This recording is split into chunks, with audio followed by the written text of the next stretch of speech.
ஒரு சமயம் அர்ஜுனரும் கிருஷ்ணரும் அரண்மனையில் நின்றுக்கிட்டு அப்படியே பேசிக்கிட்டு இருக்காங்க. அப்படி பேசிக்கிட்டே இருக்கும்போது அங்கே இருக்க தெருக்கள் இருக்கிற மக்களை அப்படி பார்த்துக்கிட்டு இருக்காங்க. அப்போ அர்ஜுனரோட கண்ணில் ஒரு வினோதமான விஷயம் ஒன்று புலப்படுது. அது என்னன்னா, தூரத்தில் ஒரு மனிதர் அவருடைய மேல் துண்டை எடுத்து கையேந்தி பிச்சை எடுத்துக்கிட்டு இருக்கிறாரு. அவர் பார்க்கும்போதே தெரியுது அவர் மிகப்பெரிய பண்டிதர் மாதிரி இருக்கிறாரு. ஆனால் அவர் ஏன் பிச்சை எடுக்கிறாருன்னு தெரியல. இப்போ அர்ஜுனர் ஒரு வீரரை கூப்பிட்டு அந்த பண்டிதரை கூட்டிகிட்டு வர சொல்கிறாரு. அவருமே கூட்டிகிட்டு வராரு. பண்டிதர்கிட்ட, ஐயா ஏன் என்னாச்சு, உங்களை பார்த்தா ரொம்ப படித்தவர் மாதிரி இருக்கீங்க, இருந்தும் நீங்கள் ஏன் பிச்சை எடுத்துக்கிட்டு இருக்கீங்க அப்படின்னு சொல்லிட்டு கேட்குறாரு. அதுக்கு அந்த பண்டிதர் சொல்கிறாரு, ஐயா நான் என்ன செய்ய, இது என்னுடைய தலையெழுத்து, இதை யாராலையும் மாற்ற முடியாது, தினம் நான் பிச்சை எடுத்து தான் வாழ வேண்டி இருக்குது அப்படின்னு சொல்லிட்டு சொல்கிறாரு. உடனே அர்ஜுனர் சொல்கிறாரு, ஐயா நீங்கள் கவலைப்படாதீங்க, நான் உங்களுக்கு ஒரு பை நிறைய தங்க காசுகள் கொடுக்குறேன், அந்த தங்க காசுகளை வச்சு உங்கள் வாழ்க்கையை மாற்றிக்கங்க, தயவு செஞ்சு இதுக்கப்புறம் பிச்சை எடுக்காதீங்க அப்படின்னு சொல்லி ஒரு பை நிறைய தங்க காசுகளை எடுத்து அந்த பண்டிதர்கிட்ட கொடுத்து விடுறாரு. அந்த பண்டிதருமே ரொம்ப மகிழ்ச்சியோட, ஐயா ரொம்ப நன்றிங்க ஐயா அப்படின்னு சொல்லிட்டு அங்கேருந்து கிளம்பி போயிடுறாரு. இப்போ அர்ஜுனருக்கு ரொம்ப மகிழ்ச்சி. சரி, ஒரு வழியாக ஒருத்தரோட வாழ்க்கையை மாற்றிட்டோம் அப்படின்னு நினச்சிக்கிட்டு அவரும் அங்கேருந்து போயிடுறாரு. இப்போ அடுத்த நாளுமே அர்ஜுனரும் கிருஷ்ணரும் அப்படியே பேசிக்கிட்டு நடந்துக்கிட்டு இருக்காங்க. அந்த சமயம் மறுபடியும் பார்த்தா அதே படித்த பண்டிதர் அந்த தெருக்களில் பிச்சை எடுத்துக்கிட்டு இருக்கிறாரு. அதை பார்த்த அர்ஜுனருக்கு ரொம்ப ஆச்சரியமாக போயிடுச்சு. என்னது இது, நேற்று தானே ஒரு பை நிறைய தங்க காசுகள் கொடுத்தோம், அது இருந்துமே ஏன் இவர் பிச்சை எடுக்கிறாரு அப்படின்னு சொல்லிட்டு ரொம்ப ஆச்சரியமாயிட்டாரு. உடனே ஒரு வீரரை கூப்பிட்டு அவரை கூட்டிகிட்டு வாங்க அப்படிங்கிறாரு. இப்போ பண்டிதரும் அங்கே வராரு. வந்தவர்கிட்ட, ஐயா நேற்று தான் உங்களுக்கு காசு கொடுத்தேன்ல, அப்புறம் ஏன் மறுபடியும் வந்து பிச்சை எடுக்கிறீங்க அப்படின்னு சொல்லிட்டு கேட்குறாரு.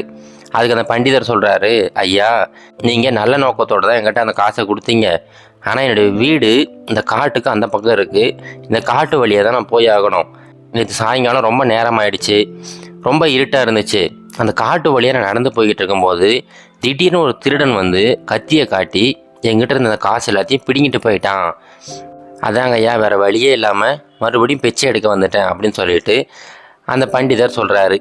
இப்போ அர்ஜுனருக்கு என்ன பண்ணுறதுன்னு தெரியலை. சரிங்க ஐயா, நீங்கள் ஒன்று பண்ணுங்கள், எங்கிட்ட ஒரு வைரக்கல் ஒன்று இருக்குது, அது ரொம்ப விலை உயர்ந்த வைரக்கல், இதை உங்கள்கிட்ட கொடுக்குறேன், இதை நீங்கள் கொண்டு போயிட்டு விற்று காசாக்கிக்கங்க அப்படின்னு சொல்லிட்டு ஒரு அழகான ஒரு வைரத்தை எடுத்து அந்த பண்டிதர்கிட்ட கொடுத்து விடுறாரு. அந்த பண்டிதரும் ரொம்ப மகிழ்ச்சியோட, சரிங்க ரொம்ப நன்றி அப்படின்னு சொல்லிட்டு அவர் வீட்டுக்கு எடுத்துக்கிட்டு போயிட்டு இருக்கிறாரு. அவர் போகிற வழியில் அவருக்கு ஏகப்பட்ட எண்ணங்கள் தோணுது. இந்த வைரத்தை யாருக்கிட்ட விற்கிறது, நம்ம ஊரில் இவ்வளோ காசு கொடுத்து வாங்குற வியாபாரி யார் இருப்பாங்க அப்படின்னு சொல்லிட்டு பல விதமான எண்ணங்கள் அவருக்கு தோண்டிக்கிட்டே இருக்குது.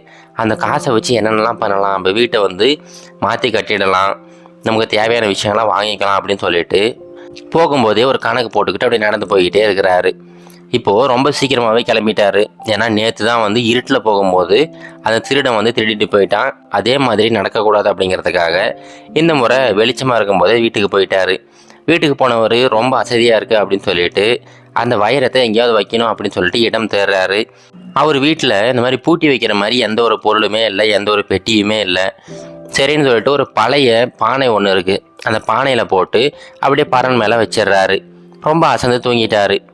இப்போ அடுத்த நாள் காலையில் இந்த பண்டிதரோட மனைவி சீக்கிரமாக எழுந்துடுறாங்க. அவங்க ஒரு பானையை எடுத்துக்கிட்டு தண்ணி பிடிக்கிறதுக்காக ஆற்றுக்கு போகிறாங்க. அவங்க தண்ணி எடுத்துக்கிட்டு அப்படியே நடந்து வரும்போது திடீர்னு கால் தடுக்கி கீழே விழுந்துடுறாங்க. விழுந்தவங்க அந்த பானையும் கீழே போட்டு உடச்சிடுறாங்க. இப்போ மறுபடியும் வீட்டுக்கு வந்து பார்க்குறாங்க, வேறு ஏதாவது பானை இருக்கா அப்படின்னு சொல்லிட்டு. இவர் அந்த வைரத்தை போட்டு ஒளிச்சு வச்சார் பார்த்தீங்களா, அந்த பழைய பானை மட்டும்தான் பறன் மேலே இருக்குது. சரி, அதை எடுத்துகிட்டு போயிட்டு தண்ணி எடுத்துகிட்டு வருவோம் அப்படின்னு சொல்லி அந்த பானையை எடுத்துக்கிட்டு தண்ணி எடுக்கிறதுக்காக போகிறாங்க. போனவங்க அப்படியே ஆற்றுல அந்த பானையை விடுறாங்க. விட்ட வேகத்தில் அந்த வைரம் அப்படியே நழுவி ஆற்றுல அப்படியே அடிச்சுக்கிட்டு போயிடுது. இது தெரியாமல் அவங்க தண்ணி எடுத்துக்கிட்டு வீட்டுக்கு வராங்க. அந்த சமயம் அந்த பண்டிதர் விழிச்சு பார்த்தவர் அங்கே எல்லா இடமும் தேடிக்கிட்டு இருக்கிறாரு, வைரம் எங்கே இருக்குது அப்படின்னு சொல்லிட்டு. அவங்க மனைவி வந்தவொடனே கேட்குறாங்க. உடனே அவங்க மனைவி நடந்த எல்லா விஷயத்தையும் சொல்கிறாங்க. இப்போ மறுபடியும் அடுத்த நாள் காலையில் எப்பவும் போல் ஒரு பிச்சை எடுக்க ஆரம்பிச்சிட்டாரு. இதையும் அர்ஜுனர் பார்க்குறாரு. பார்த்தவருக்கு ரொம்ப கோபமாயிடுச்சு. என்ன நினச்சிக்கிட்டு இருக்கிறாரு இவர், முந்தா நேற்று என்னன்னா நான் வந்து ஒரு பை நிறைய தங்க காசுகள் கொடுத்தேன், நேற்று என்னடானா ஒரு வைரத்தை கொடுத்தேன், இவ்வளோ கொடுத்துமே மறுபடியும் பிச்சை எடுக்க வந்திருக்கிறாரு அப்படின்னு சொல்லிட்டு ரொம்ப கோபமாக அவர் கூட்டிகிட்டு வர சொல்கிறாரு. அவர்கிட்ட என்ன ஏதுன்னு சொல்லிட்டு விசாரிக்கிறாரு. அதுக்கு அந்த பண்டிதர் நடந்த எல்லா விஷயத்தையும் சொல்கிறாரு. இப்போ அர்ஜுனர் என்ன பண்ணுறதுன்னு தெரியாமல் வேறு ஏதாவது கொடுக்கலாமா அப்படின்னு சொல்லிட்டு யோசிச்சுக்கிட்டு இருக்கிறாரு. அப்படி யோசிச்சுக்கிட்டு இருக்கும்போதே கிருஷ்ணர் அங்கே வந்தவர் அவர்கிட்ட இருந்த 2 செம்பு காசுகளை எடுத்து அந்த பண்டிதர்கிட்ட கொடுத்து, ஐயா நீங்கள் போயிட்டு வாங்க அப்படின்னு சொல்லிட்டு அனுப்பி விட்டுறாரு. இப்போ அந்த பண்டிதருக்கு ரொம்ப அவமானமாக போயிடுச்சு. ஒருவேளை கிருஷ்ணரும் அர்ஜுனரும் நம்ம தப்பாக எடுத்துக்கிட்டாங்களோ, நம்ம பொய் சொல்கிறேன்னு நினச்சிட்டாங்களோ, அதனால தான் 2 செம்பு காசுகளை மட்டும் கொடுத்து விட்டுருக்காங்க அப்படின்னு சொல்லிட்டு ரொம்ப சோகத்தோடு அங்கே நடந்து போய்கிட்டு இருக்கிறாரு. அப்படி நடந்து போய்கிட்டு இருக்கும்போது அந்த ஆத்தங்கரையில் ஒரு மனிதர் அவர் பிடிச்ச மீனையெல்லாம் படகுலேருந்து எடுத்து ஒரு பெட்டியில் போட்டுக்கிட்டு இருக்கிறாரு. அதில் ஒரு மீன் மட்டும் ரொம்ப வேகமாக துள்ளிக்கிட்டே இருக்குது. அதை பார்த்தவர் இவர் மனசு மாதிரியே அந்த மீனும் ரொம்ப கஷ்டத்தில் இருக்குது, அதை எப்படியோ காப்பாற்றணும் அப்படின்னு சொல்லிட்டு அந்த மனிதர்கிட்ட, ஐயா தயவு செஞ்சு அந்த ஒரு மீனை மட்டும் விட்டுடுங்க அப்படின்னு சொல்லிட்டு கேட்குறாரு. அதுக்கு அந்த மனிதர் சொல்கிறாரு, ஐயா நான் மீனை விட்டுறேன், அதுக்கு பதிலாக எனக்கு நீங்கள் என்ன கொடுப்பீங்க அப்படின்னு சொல்லிட்டு கேட்குறாரு. உடனே அந்த பண்டிதர் அவர்கிட்ட இருந்த அந்த 2 செம்பு காசுகளை எடுத்து அந்த மீனவர்கிட்ட கொடுத்துட்றாரு. அந்த மீனவரும் அந்த மீனை எடுத்து தண்ணியில் போடுறாரு. அந்த மீன் தண்ணியில் விழுறதுக்கு முன்னாடி அது தொண்டையில் ஏதோ மாட்டி இருந்துச்சு. அந்த மீனை தூக்கி போட்ட வேகத்தில் அந்த தொண்டையில் மாட்டியிருந்த விஷயம் அப்படியே பறந்து வந்து இந்த பண்டிதரோட கால்கிட்ட விழுது. என்னது இது அப்படின்னு சொல்லிட்டு எடுத்து பார்க்குறாரு. எடுத்தவருக்கு ரொம்ப பெரிய ஆச்சரியம். அது வேற ஒன்றும் இல்லைங்க, அதுக்கு முந்தைய நாள் அவங்க மனைவி ஒரு வைரத்தை அந்த ஆற்றுல தொலைச்சாங்க பார்த்தீங்களா, அதே வைரம் அவர்கிட்ட வந்து சேர்ந்துருச்சு. இப்போ அந்த வைரத்தை எடுத்துக்கிட்டு ரொம்ப சந்தோஷமாக கண்டுபிடிச்சிட்டேன் அப்படின்னு சொல்லிட்டு கத்திக்கிட்டே ஓடிக்கிட்டு இருக்கிறாரு. அவர் ஓடும்போது அந்த சத்தம் எல்லா இடத்துலையும் எதிரொலிக்குது. அந்த சமயம் அங்கே ஒரு திருடன் நின்றுக்கிட்டு இருக்கான். அவனுக்கு இந்த சத்தத்தை கேட்ட உடனே யாரும் நம்ம துரத்திக்கிட்டு வராங்க அப்படின்னு சொல்லிட்டு தலை தெறிக்க ஓட ஆரம்பிச்சிட்டான். அவன் ஓடின வேகத்தில் அவன் இடுப்பில் வச்சுருந்த அந்த தங்க காசுகள் கீழே விழுந்துடுச்சு. இப்போ இந்த பண்டிதர் அதை போய் எடுத்து பார்க்குறாரு. அந்த பை நிறைய இருக்க தங்க காசுகள் 2 நாளைக்கு முன்னாடி ஒரு திருடன் அவர்கிட்ட வழிப்பறி பண்ணிட்டு போனான் பார்த்தீங்களா, அதே தங்க காசுகள் தான். இப்போ அதை எடுத்துக்கிட்டு ரொம்ப மகிழ்ச்சியோட வீட்டுக்கு போகிறாரு. அடுத்த நாள் காலையில் அர்ஜுனர்கிட்ட வந்து நடந்த எல்லா விஷயத்தையும் சொல்கிறாரு. உடனே அர்ஜுனர் கிருஷ்ணர்கிட்ட இது எப்படி சாத்தியம் அப்படின்னு சொல்லிட்டு கேட்குறாரு. அதுக்கு கிருஷ்ணர் சொல்கிறாரு, அர்ஜுனா வேற ஒன்றும் இல்லை, இதுக்கு முன்னாடி 2 நாள் நீ கொடுத்த பார்த்தியா, அந்த சமயங்கள் எல்லாம் இந்த மனிதர் அவரை பற்றி மட்டும் யோசிச்சுக்கிட்டு இருந்தார்.